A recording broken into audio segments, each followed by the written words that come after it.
Welcome to Mother Daughter Projects. I'm Steph, and today we're going to build a sleeping platform for this van. Now this is not a typical van, it's actually been converted for a wheelchair, so there's a big open space in the middle and a ramp down the side.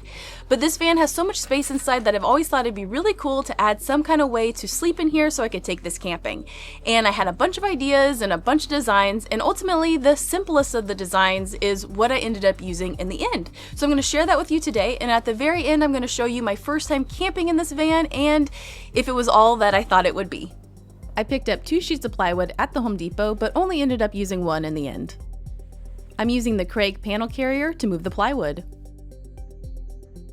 I first balanced the plywood on the back seats and then laid on it to try to get an idea of where to cut the plywood based on my height. I decided on 70 inches, which I'll cut in a minute. And as you can see, the full 4 feet across fits perfectly, so I don't need to cut anything off of that. I took the plywood out and placed it on our Husky adjustable work table to easily move it around. The back of the van is carpet, so to protect that while adventuring, I'm going to cut a spare piece of vinyl G-flooring to size.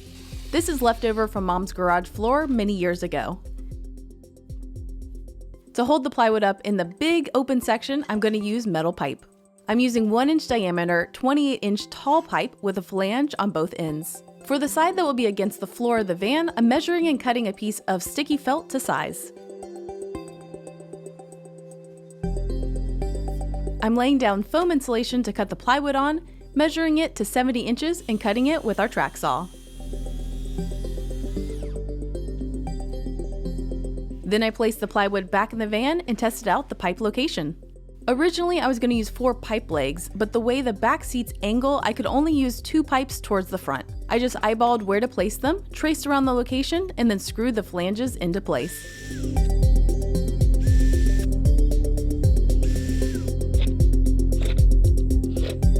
Then I put it back in the van to test it out if it was strong enough to support me. I very carefully got on the plywood and I set up a camera so I could watch to see if it bowed in any way. But it felt really strong and it was able to hold me, so I decided to move forward with this design.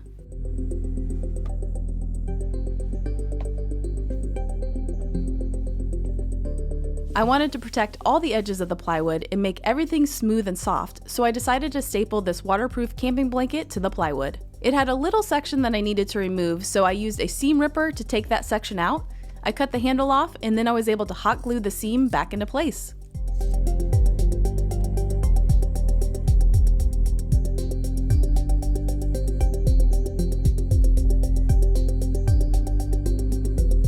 This blanket really fit perfectly to the plywood, so I was able to start stapling it into place and didn't need to cut anything off.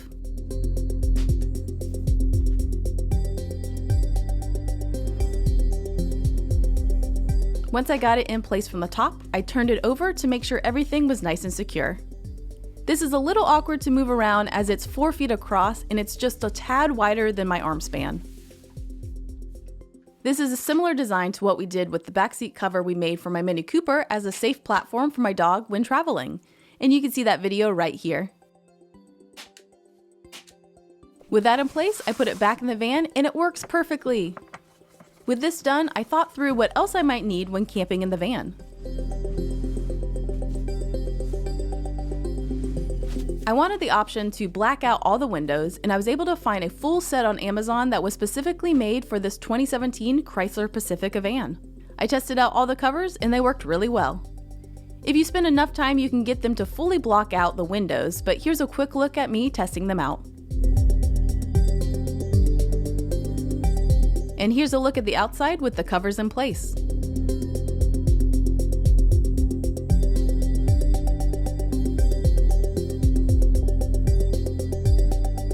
Just doing this test, I could feel a noticeable difference in the heat inside the van. I also wanted the option to have the windows open for airflow at night, so I got 2 mesh window covers. This will allow the windows to be open, but bugs not get in, which is a must here in Florida. And this is a look inside with the mesh windows in place and the others blocked out.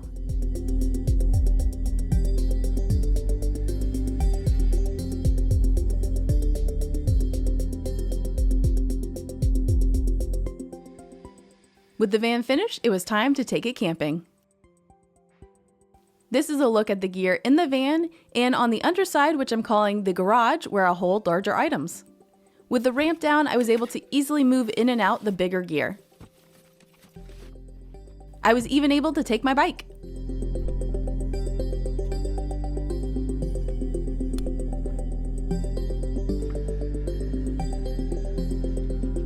For the mattress, I wanted to use what I had, and I found the perfect solution in this foam piece from a Kids Explorer sofa that we purchased from Sam's a few years ago for my nibblings.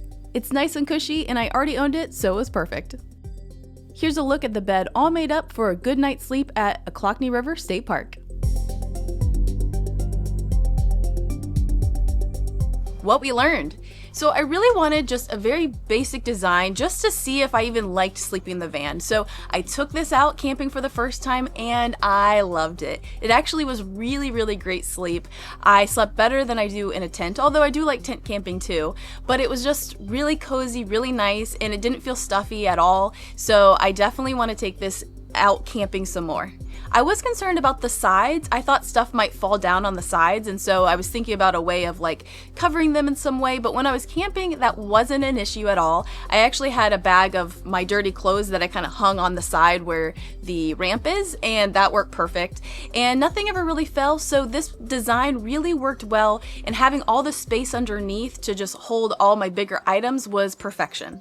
During the build, I was concerned about the noise the car makes when the lift gate is open and the beep the car makes when the doors are locked. I didn't want to disturb other people at the campsite, so I Googled it and had no idea that there was a settings section of the van under doors and locks that all these settings can be adjusted. With those off, this van is much quieter. You might have seen I bought 2 sheets of plywood because I thought I would double up the plywood where I sleep on it, but after I tested it out, it didn't seem to bend or bow when I was laying on just the 1 sheet of plywood, so I don't think I need 2 sheets. It would give it a little bit more strength, but to take this out of the van, it's a little awkward and heavy now, so 2 sheets of plywood would make it even more awkward, and I just don't think I need that. I can handle this on my own, but I don't think I want to add the second sheet, but I could if I needed to. If you want to see more about my first trip in the van, I actually made a full video about it on my second YouTube channel. It's called Hi, I'm Steph, and that channel's more outdoorsy, dog content, kayaking content, really fun stuff like that. So if you want to check that out, I'll put a link to that below. And as always, if you want to see more projects from me and Mom, check us out at motherdaughterprojects.com and subscribe right here on YouTube.